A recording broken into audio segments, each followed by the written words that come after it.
All right, it is 6:30 a.m. Pacific, so let's begin. Oh, hi, everyone. Welcome to the first official working group meeting of the newly formed Oblivious HTTP Application Intermediation Working Group. We are your chairs, Siobhan Sahib and Richard Barnes. Welcome. And we have multiple note takers. Thank you all for volunteering. And for JavaScribing, Richard and I figured that we can just keep an eye on the chat and relay any questions. This is the note well. Please read carefully, especially if you're this is your first IETF meeting. But even if not, please always be sure to be mindful of the note well, and also the IETF Code of Conduct as laid out in RFC 7154. Folks are expected to be courteous, not engage in personal remarks, mindful of diversity, and contributory. And this is our agenda, and we have a 1 hour slot. Reminder that the session is recorded, and the blue sheet attendance is auto-generated. Please keep video and audio off in case if you're not presenting or not recognized in the queue. And to enter the queue, there should be a button over here, which is a raised hand icon to join the queue. So please press that in case you want to join the queue. I'll pause here for a second to see if anyone has any comments on the agenda or wants to change it in any way. Please join the queue. Going once, going twice. All right, so if not, Chris, you're up. You can stop my slide share.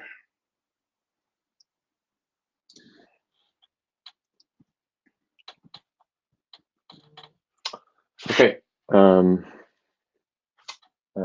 Just to confirm, you can see the slides. Great. All right. So thanks, Siobhan. This is just an overview of Oblivious HTTP. I'm still going to refer to the protocols of Oblivious HTTP, even though the working group has probably one of the best names we've seen in the IETF for some time now. This is primarily led by Martin, but I've helped him out a little bit along the way. Okay, so the problem statement for Oblivious HTTP is quite simple. There are many cases where you have clients interacting with servers, doing very simple tasks like performing, a DNS query or executing a safe browsing query, in which in interacting with the server, they're revealing a bit of sensitive information. The actual data itself is sensitive. And by virtue of connecting directly to the server, they're also revealing their identity, that is the IP address of the client directly to the server as well. And for reasons that should be obvious, this sort of exposure is not great from a privacy perspective because it allows the server, upon interacting with the client, to link both data that the client sends and potentially also receives with the identity of the client. So if you consider the case of the DNS queries, this allows, say, for example, a DNS recursive resolver to collect effectively the browsing history of clients. And they may have, policies around how how that data is managed, but essentially it's not great for the data to be collected or available in the first place. And there are a number of other applications as well. It's been discussed on the list. For example, uploading telemetry data from a browser or any other application to a server, where the telemetry data might have sensitive information about that particular client's experience using a web page or doing some other activity, wherein you don't want to link that particular data with a specific client. And in general, there's plenty of applications and scenarios where we have these sort of transactional, single request response protocols or exchanges taking place, in which the exchange itself does reveal sensitive information. So Oblivious HTTP is all about trying to address this particular linkability problem. Of course, there are a number of ways you could address this without any new protocol. For example, you could use a general connection-oriented proxy like Connect, as is already standardized, or Mask, or Tor. But it's often the case that these connection-oriented proxies have much stronger requirements, extra privacy and anonymity requirements in practice. Tor, for example, has multiple hops that clients go through in order to further obfuscate and make sure that linking a specific client to a specific target and eventually connecting to is hard in the presence of some very pervasive active attacker. And as a result of stretching things out or adding more layers or hops, there's more overhead added to the protocol, which is problematic because typically these transactional exchanges that take place for DNS queries, for telemetry uploads, typically are just a single round trip. And sometimes, especially in the case of DNS, they're very performance sensitive, especially if you're going to do a single request before trying to connect to a particular server. So if you wanted privacy using these existing technologies like Mask or Connect, what have you, you'd have to trade off, effectively performance, or you'd have to make a trade-off between sort of performance of using this particular proxy protocol and privacy. You could, for example, get great performance with Connect or Mask if you kept the connection open for a long amount of time and then just sent these single request response queries over that long-lived connection. But then you'd be allowing the server to potentially link these multiple queries or these multiple requests over the single connection, even though the server might not know who you are, which is less good from a privacy perspective. Alternatively, if you wanted to break that linkability, you'd have to stand up a fresh connection, a fresh tunnel every single time, which does incur a performance penalty. So in general, this trade-off is not great, especially for performance-sensitive applications like DNS and other things. And it's unnecessary, it turns out, as is exemplified by Oblivious HTTP. You could also go down the route of using a specific application-specific protocol for, breaking this linkability. So in the case of telemetry, where you're, trying to collect some information about, what the browser's user's experience is like, you could collect this data in a privacy-preserving way using something like PRIO or privacy-preserving measurement. There's a blog happening later this week. I encourage folks to check out. But these inherently are more complicated protocols involving more parties, and it requires infrastructure, non-trivial infrastructure that is not currently there. Well, it's also true that Oblivious HTTP requires new infrastructure as well. It's significantly simpler in retrospect. In the case of PRIO specifically as well, these application-specific protocols add delay. You can't just collect the data instantaneously and then look at it. Whereas with the protocols that we're talking about here in Oblivious HTTP, DNS, state browsing, what have you, it's available immediately. And it necessarily must be, especially for DNS, because again, that's a very performance sensitive protocol. We need the response immediately in order to connect to a server. So all that is to say, there are existing techniques to address this particular problem, but they don't seem particularly well suited to the applications that we have that we're considering here. And this is where Oblivious HTTP comes into play. It's a very, very simple message-oriented proxy between client and server that combines two well-known things for achieving privacy and breaking this linkability between client and identity. The first of which is a network proxy between the client and the target, we'll call it, that exists to obfuscate or hide the client IP address or its identity from the target server. And the second of which is public key encryption using HPKE to hide data from the proxy itself. So the proxy is effectively sending messages back and forth between the client and the target, but it can't see the contents of any of these messages because they're encrypted. That's the gist. And here's just a sort of quick overview of how it works, just to, in case you're not familiar with it. So the typical arrangement is you have this client, proxy, and a target. And then typically, resource servers beyond a particular target. I sort of separated them here because the target has a particular role in terms of the actual encryption and decryption that takes place, and the resource server is the one that actually has the content the client's actually fundamentally after. So before anything happens, it's assumed that the client sort of discovers some way, mechanism out of band or not specified in this particular document, the target HB key configuration. That is to say, the public key that the client will use to encrypt information to the target server. Then opens up an HTTPS connection to the proxy, fairly straightforward.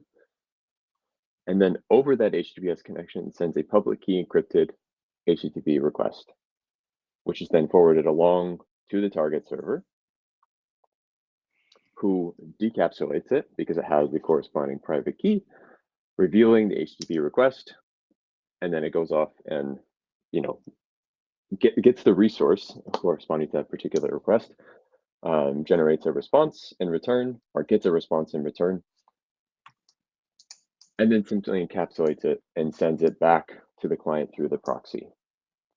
So fundamentally, what we have here is a simple request response encrypted in each way. And if the client was to send multiple of these, each of them would be sort of unlinkable from each other from the perspective of the target, because all the target sees is a single TLS connection to the proxy, and then multiple encrypted requests or queries coming over it. It doesn't know whether or not they're coming from the same client or not.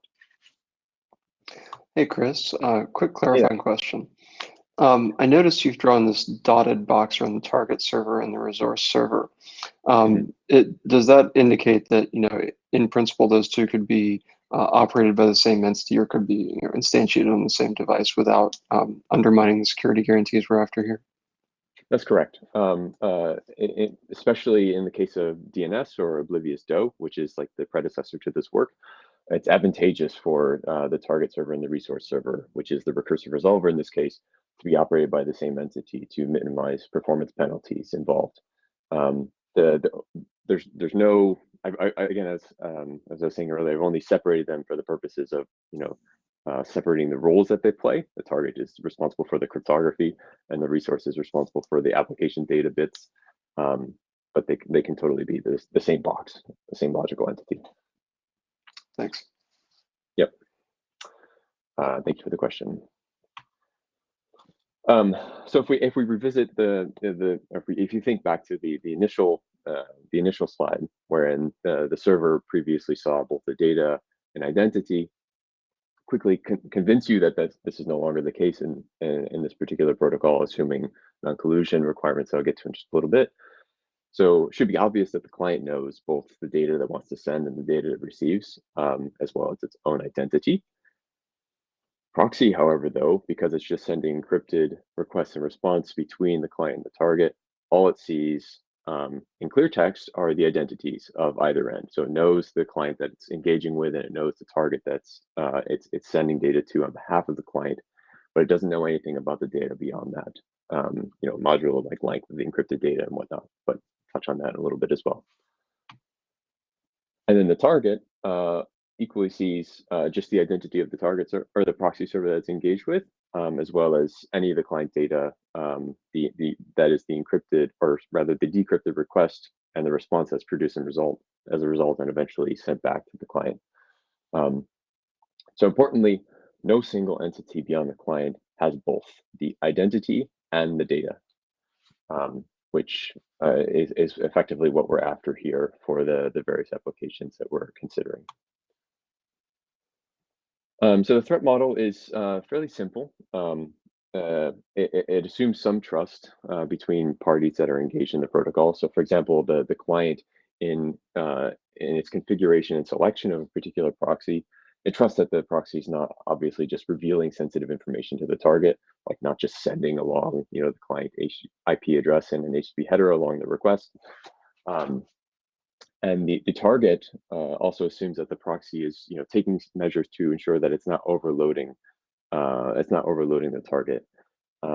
The proxy as a participant in this protocol, making sure that the IP address is hidden from the target, has a role to play in the exchange and completion of a single transaction, and as a result, also has a role to play in ensuring that the system is available and not abused.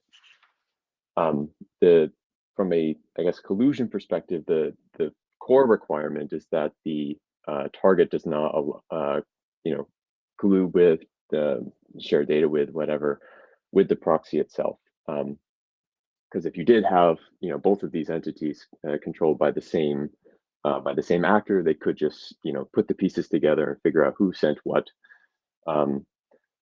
which is obviously not great. But in the sort of the configuration and deployment models that are under consideration, this property sort of falls out. And I was mentioning earlier that the proxy does not see anything about the application data, with one caveat, and that is, I guess, properties of the ciphertext, including the size of the ciphertext, when the ciphertext was sent in response, which means that things like traffic analysis, how plaintext should be padded before encrypted, whether or not timing is of concern in these exchanges, is not discussed in the draft and out of scope, simply because I don't think we have a good answer for any of these things that is sufficiently generic and useful to all application protocols. There are some existing drafts and standards, rather, that discuss how to use appropriate padding for the purposes of minimizing information leakage in encrypted DNS. I believe based on some work by DKG and others. So for specific application protocols that want to use oblivious HTTP, they can just follow that specific application guidance. As a practical matter in using oblivious HTTP, there's a number of things to consider from an operational perspective. I think the very first thing to make abundantly clear is that this is an application-specific proxying protocol. So I've mentioned DNS, I've mentioned telemetry data uploading, I mentioned safe browsing queries as well. It is not meant to be a general purpose proxying protocol for which we already have solutions if that was something you desired, like Connect, like Mask, like Tor, and so on. Importantly, also that the discovery and configuration of what clients, which proxies a client will use, as well as which targets clients will engage with across these proxies, is out of scope of this particular document. The main idea is very similar to DOE in that we're simply specifying the protocol mechanics and leaving the deployment considerations to subsequent work and subsequent, effort either in this working group or elsewhere. I forget exactly what the charter says about this, but anyways, it's not in this doc. As mentioned earlier, because there is some relationship between proxies and targets with respect to keeping this sort of service available and running. Proxies do need to engage in some sort of load management to make sure that they're not just abusing and overloading the target and taking it offline. I guess finally, as a practical matter, because all of the public key material is sort of static, it's distributed out of band, discovered out of band, and configured on clients. It's possible for proxies to take encrypted messages under these static keys and replay them. And so targets need to targets need to ensure that they are injecting fresh randomness into every single response that's produced in response to an encrypted request. Now the protocol does dictate that this happens, but care needs to be taken nevertheless to ensure that randomness is fresh. There are there are at least two implementations that we're aware of that are interoperable, one of which was written by Martin, another one was written by me.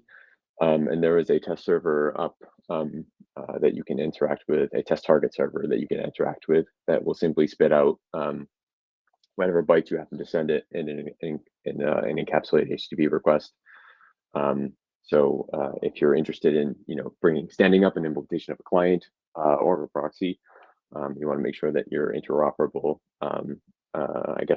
Let me know, or send a message to the mailing list and we can share details in terms of like how to use this thing. But it's there, ready to be hit. And with that, I think I'll pause for any technical clarifying questions. And assuming we get through all those, I'll turn it over to the chairs to deal with this question. Tommy, go ahead.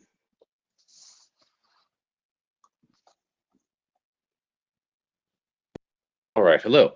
Yeah, thank you for the presentation. So one comment I just wanted to volunteer that I did recently implement the protocol from the drafts, both this and the binary HTTP messages. And I think, yeah, the specs are good and definitely usable and ready for adoption based on that. I did have a couple clarifying questions based on that that I'll just quickly ask. One of the things that wasn't obvious initially reading through the doc that became obvious in implementation is the fact that the proxy has to have like a pretty static mapping to like when you give it a request, where is it supposed to go in the back end? And there's a fair amount of state that's not mentioned there. So it'd be nice to see a bit more because that's a piece of the architecture that wasn't really clear. But then the other question I have, and maybe this is the one we can address now, the part about binary HTTP being the body of this seems to be, you know, as they are different documents, pretty disconnected. And like in Odo, you know, we didn't actually have the interior of the oblivious message be HTTP. It's fine for it to be HTTP, but in the current document, we are specifying like this payload always is a binary HTTP message. It seems that both the client and the target could decide to put something else in there. Is there any reason we need to restrict it to that? Or can this really just be a mechanism where we have oblivious bodies that we send over HTTP and we don't really care what's in them?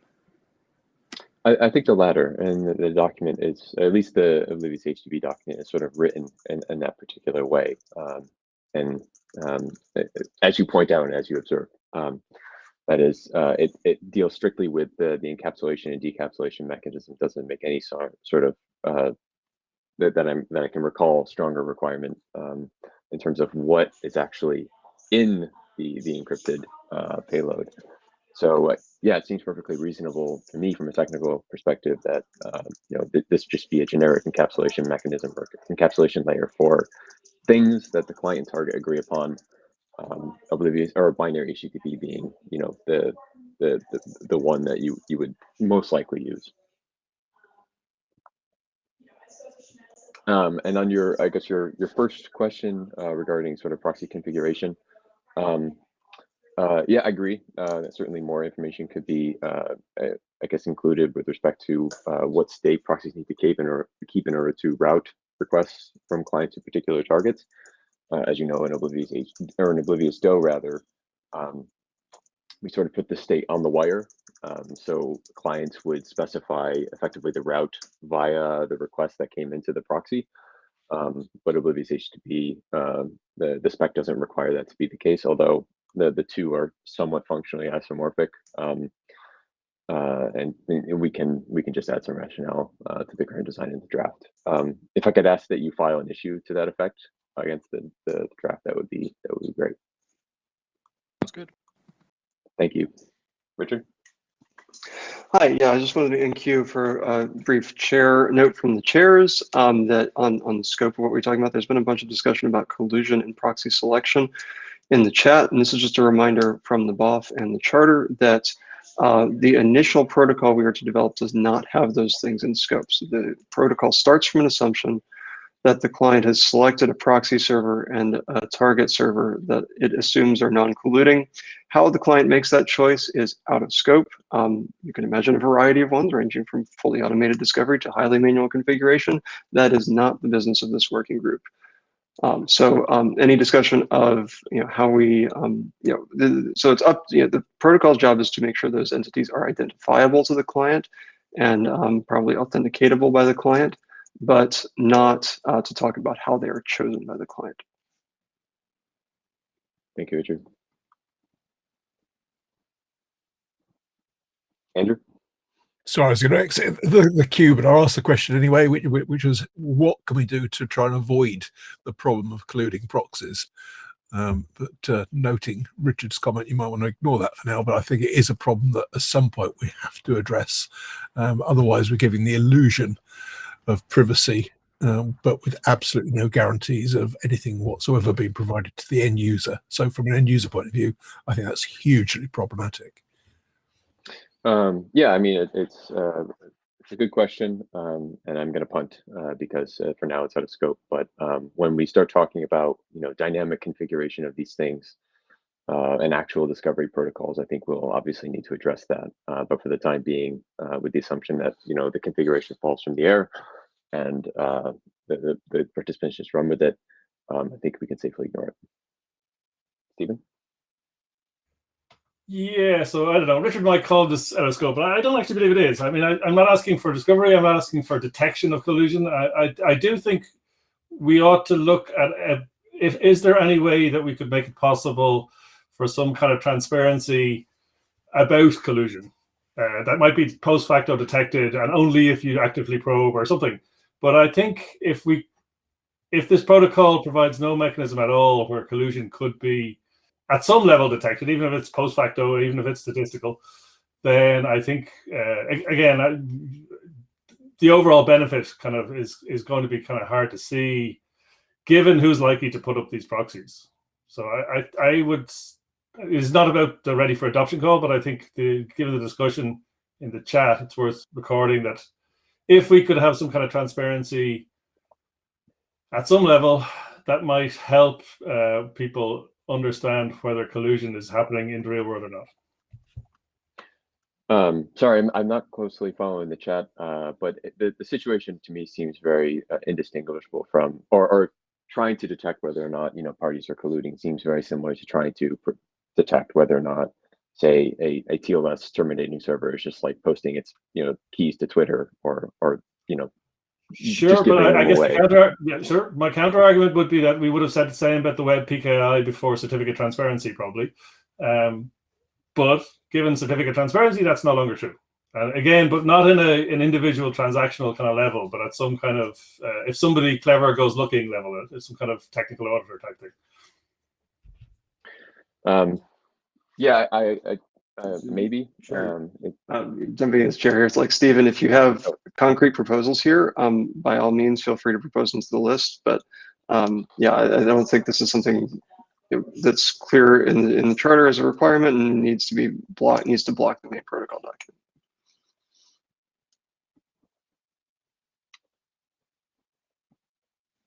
All right, so I think we've drained the queue there. We closed the queue to try and manage time here. So I think, Martin, it is your turn to be up.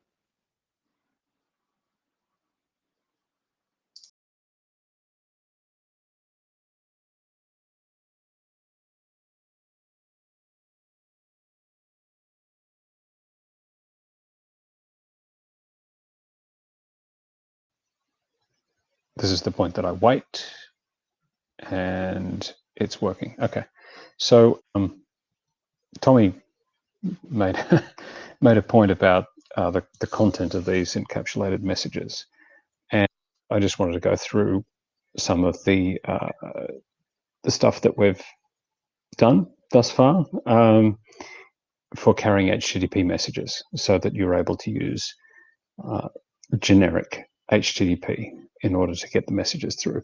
I've opened an issue in response to Tommy's query, and that is something that we can talk about later if we get past the initial more important issues. But for the moment, the protocol is fixed to the use of this binary HTTP message encoding. And how do I get to the next one? All right, there it is. So the idea is to cover entire HTTP messages to the target resource. Everything is included, including all of the routing and encapsulation, the method, the URL, and it uses a binary encoding, which is unambiguous and easy to process, and uses a lot of the lessons that we've taken from HTTP2 and HTTP3 in making HTTP messages. So it's not those protocol formats because, well, they're really complicated, and things like HPAC would rightly scare people away from implementing them. Also, some uncertainty about whether the compression in something like HBAC is safe to be using under the sort of adversarial conditions that we're using. So forget that. Just put the control data in the header fields straight in the message uncompressed, and then make a few allowances for things that we do know that we need, which is things like padding and the ability to stream requests and responses. There's two mechanisms in here. There's a fixed length one for those people who know how long every piece of the message is going to be before they put it on the wire, and for those who don't, which allows for construction of messages that come in off another medium and also sending them onto another medium. That little bit of flexibility is, of course, negotiable. I have an implementation of this. I heard that Tommy has implemented some of this as well. It's relatively straightforward. I think it was about 300 lines of code in Rust. Not that difficult. Most of the hard part of writing this code was parsing HTTP 1.1 messages, which is what you see at the top of the slide there, or rather in the middle, because those are terrible in various ways. So I'm here to really just say this is probably not something that this working group wants to take on. We should take on the encapsulation part and all of the difficult questions that people have raised about how this all fits together. But instead we ask the HTTP working group to take this sort of work on. I've gotten some feedback there. This is in the right direction, but that's all I have. So Martin, just to clarify, and I guess for Chris as well, it seems like OHAI is not really useful if we don't have this format, right? Because it needs something of this general character to get its job done. Yeah, so it depends on the extent to which we allow for Tommy's idea of generic things to be facilitated in the framework. So it doesn't really carry HTTP at that point, but you can carry other things over HTTP. And so if we make allowances for that, we could get this to work. I think this is probably the right thing to do in terms of carrying HTTP, and so I prefer that we do this. Then you can make a generic HTTP request, more or less, and then it works end to end. So then the work split would be that this working group would develop a general intermediation, deliver this data through an extra hop protocol, and then the HTTP working group would make the here's how you generically encapsulate an HTTP request, and then if you put the two together, you end up with oblivious HTTP. Does that sound about right? Yeah, that's right. And we can talk about what it takes to do generic stuff for other protocols over the top of HTTP, but we'll do the over HTTP encapsulation-y bits. Yeah, it seems like we would at least need the semantic that, given the way the tunneling protocol looks, you would at least need a request response semantic for whatever you were tunneling.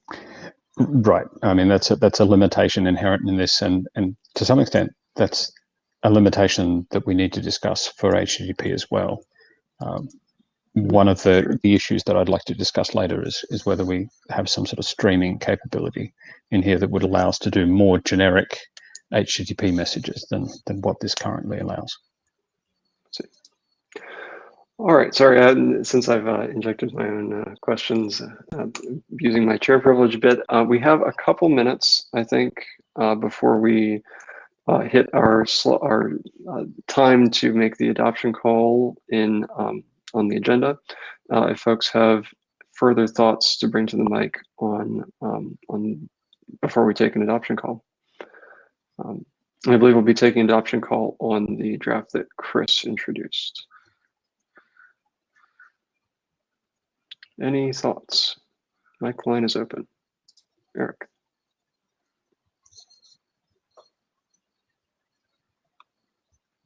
Howdy, yeah. These drafts seem like appropriate starting points for adoption.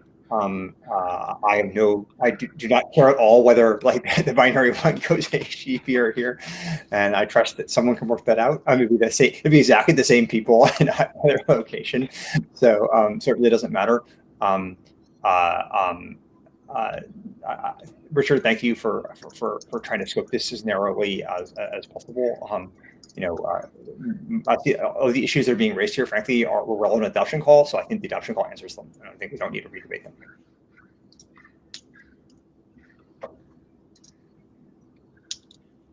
Watson? I think adopt the first draft and punt the binary message draft to HTTP. More people who know about HTTP are in that group than this group.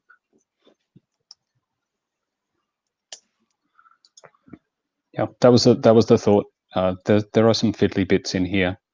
It's not particularly complicated, but it's worth getting those people to do the work, I think. Yeah, I'll want to check the charter to see if it makes sense to extend this beyond HTTP. But I think even if we keep this working group HTTP indirection specific, we can still take the dependency on HTTP working group for the encapsulation. All right, last call for further comments and discussion here.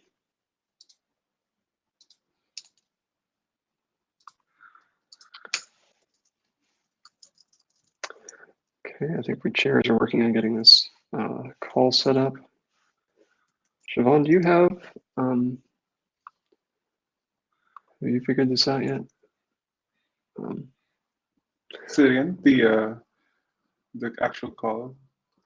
Yeah, so I'm gonna try and do a show of hands here for adopting get the draft name.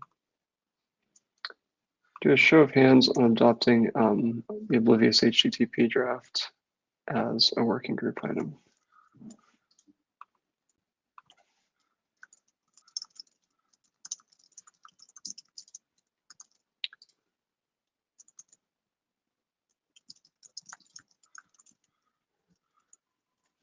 Okay, I'm going to start the show of hands now. Please raise your hand if you think that the working group should adopt the draft that Chris presented as the starting point for fulfilling our charter and milestones.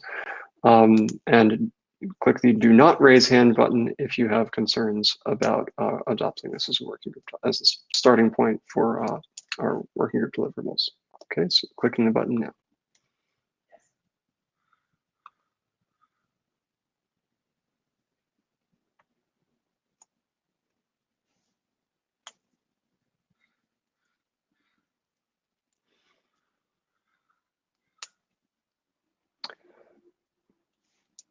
All right, things seem to be equilibrating. Closing the session now. So that seems like pretty strong agreement that we're going to go forward with this. Does anyone from the not raise hand camp want to come speak about what what your reservations are?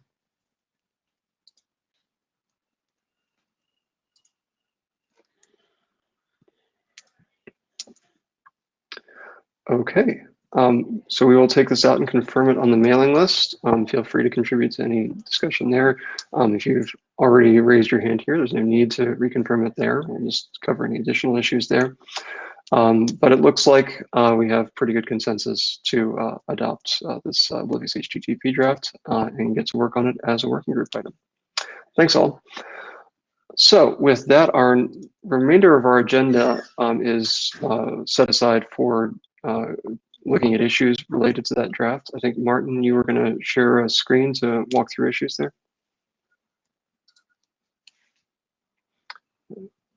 I have approved your screen share, I think.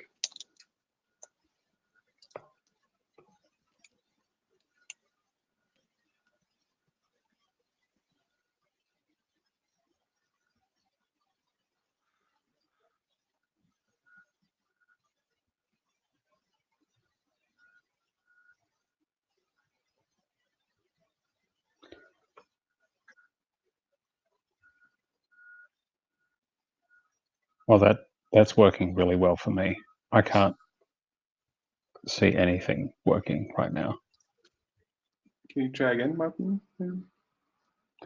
I will try again.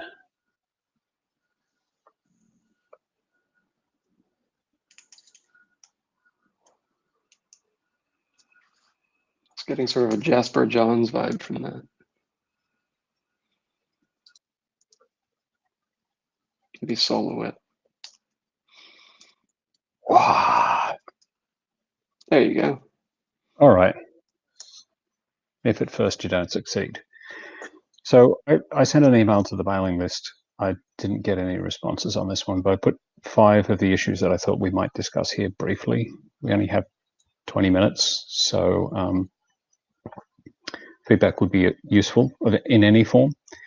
The first question is really to what extent we're able to make request and responses more generic. So probably the most obvious thing we could do to make request and response more generic and be able to support a larger subset of HTTP capabilities is to make them streamable.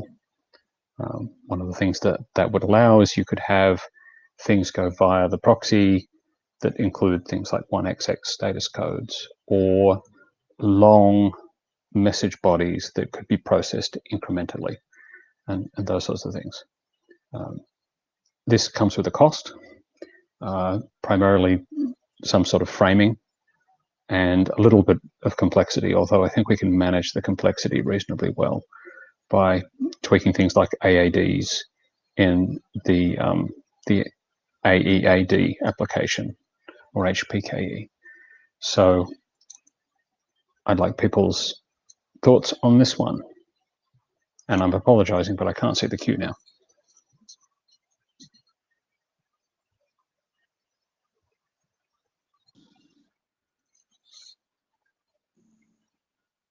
Ted?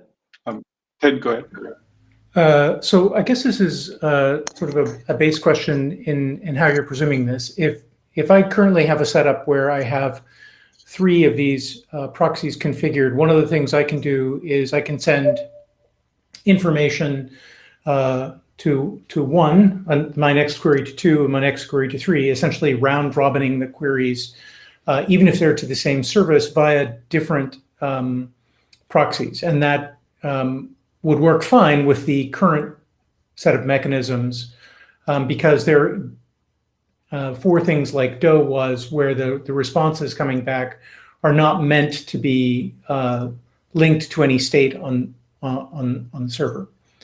I'm assuming that if you made these requests and responses more generic, then you would have to then not use a single, GET or POST as the unit here, but you'd have to have some more generic way of thinking about what the interaction set would be.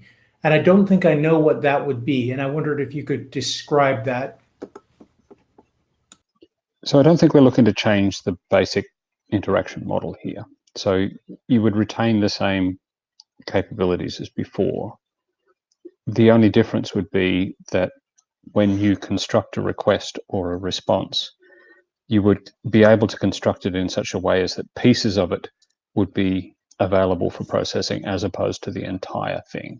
I don't know if there's any desire to go for anything far more generic than that along the lines of what you described. Does that help? So it'd still be request response and all of that. So you would get correlation of request with response.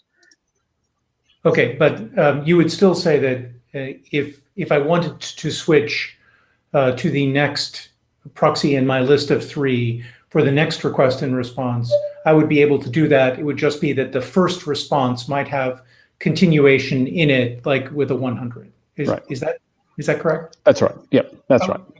Okay. Thanks for the clarification. Tommy, should I go next? All right, thank you. Yeah, on this, I guess I'd like to understand what specific applications would need to have this more generic format. A lot of what I've been thinking about is we have these oblivious requests for pretty stateless, simple request responses. For more complicated things, we can just do, multi-hop mask proxies, because we have to have stuff for that anyway for being more stateful. Can we get away without having this complexity and just say, yeah, there's a limited set of things and all the applications we know of will need this smaller set? I think this is a reasonable approach to take. It's the one that I took originally. That wasn't by accident, but I thought it was important to ask the question because others have.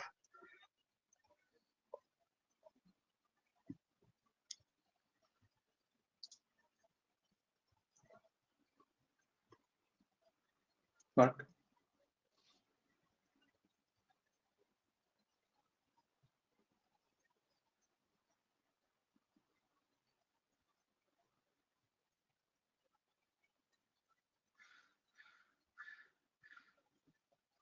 We're not hearing you, Mark, but I see that you have the audio privilege.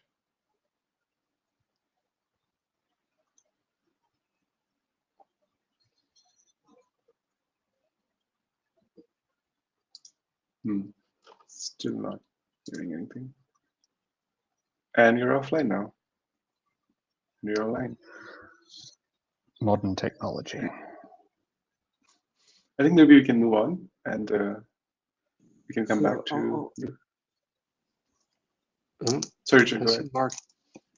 I see Mark back in the queue, but maybe I'll vamp for a second while he gets audio going.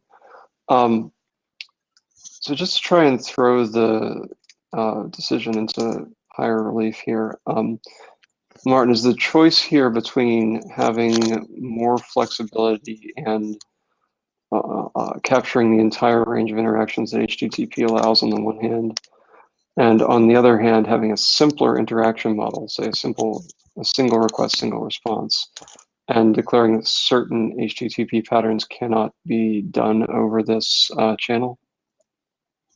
Yeah, I think that's right. I don't think anything here forecloses on the possibility of defining a new format to do more complicated things.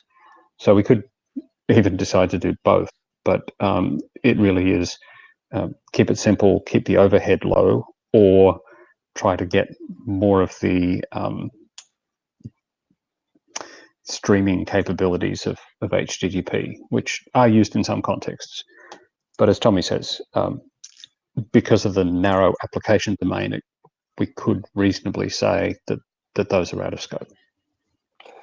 Yeah, I think personally, like speaking as an individual contributor here, not a chair, I think my preference would be to follow that latter path and keep things simple in this iteration, even if that entails basically disabling or turning off some HTTP features.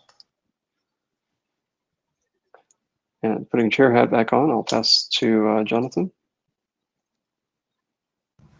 So maybe this is just a stupid question, but does this create a vector whereby you can more easily make a server store a lot of state? Like send lots of part 1 of 6 messages? I think that was true already, although it shifts where you maintain that state. So in the current design, you can send part 1 of 6, but the server would not be able to decrypt it. So it would be holding the ciphertext.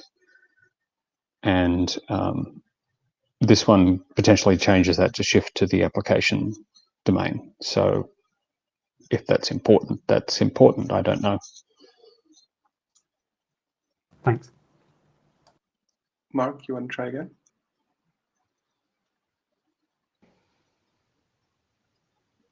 Can you hear me now? Yes, we can. Okay. All right. It's like this WebRTC thing isn't done or anything. Yeah, I was one of the folks who was asking these questions, and I don't have direct, strong feelings about it or concrete use cases.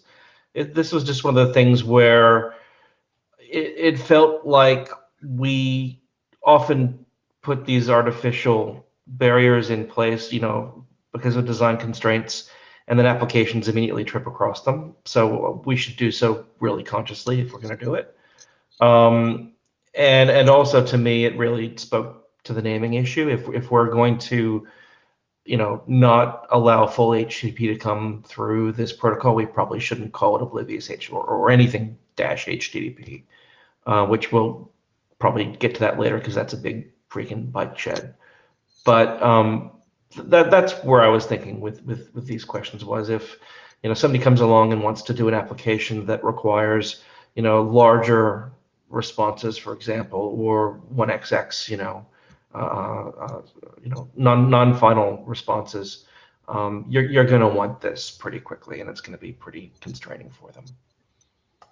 Yeah. So I don't know if you missed this while you were struggling, but I made the observation that we can add new, I guess, media types in order to support different use cases.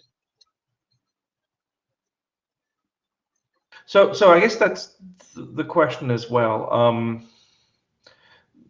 As I understand it, this is really a question for the generic proxying layer, or how you bundle up the crypto. I guess it's also a question for things like 1xx about the HTTP format.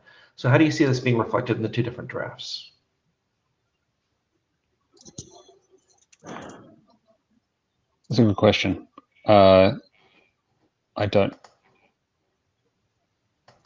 I'd be looking for text on that.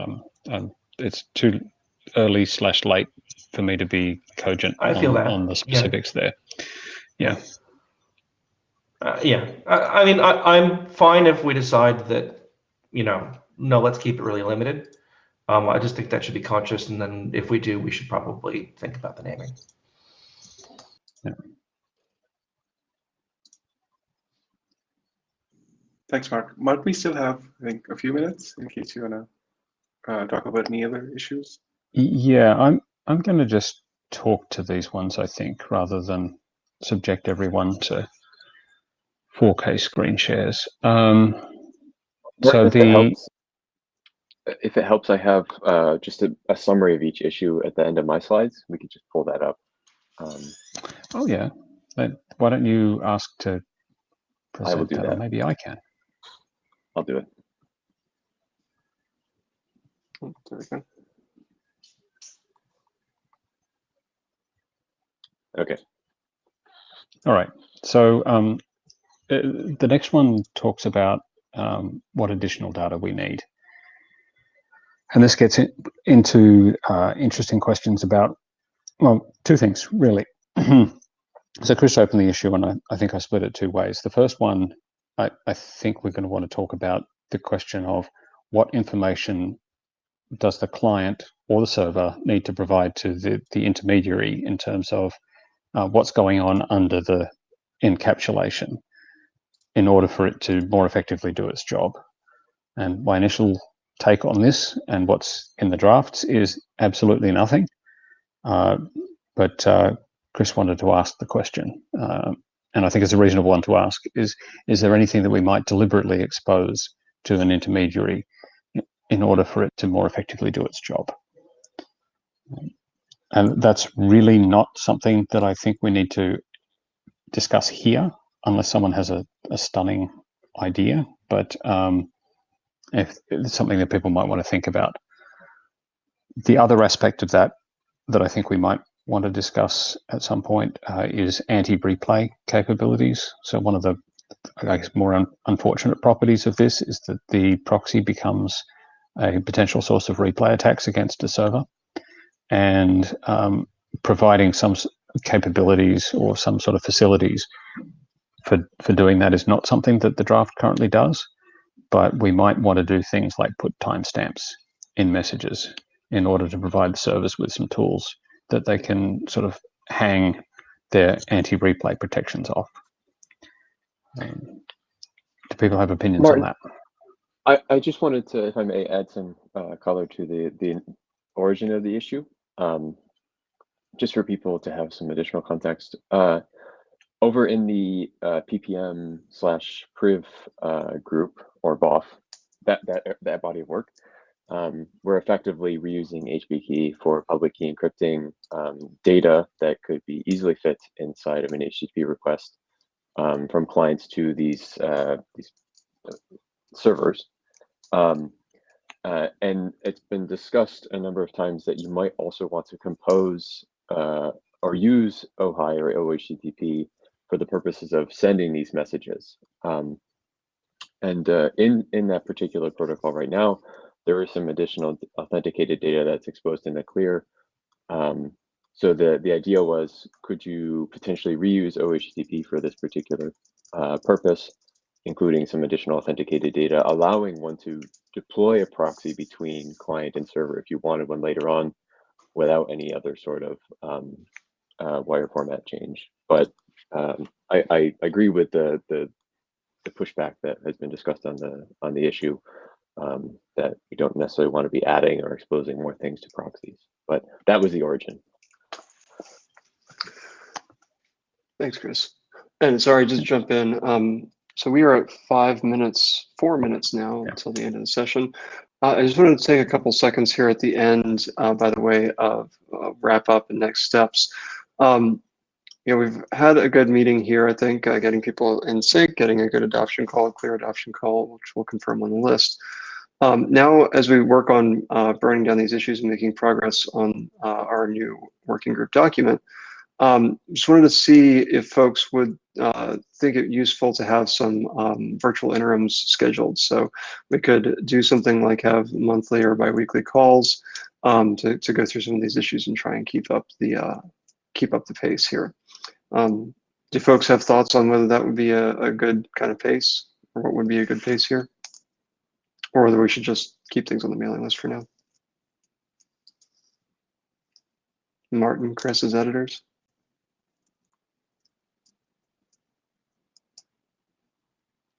I have a preference for doing things in GitHub. Been there enough times that I know that the mailing list is fine.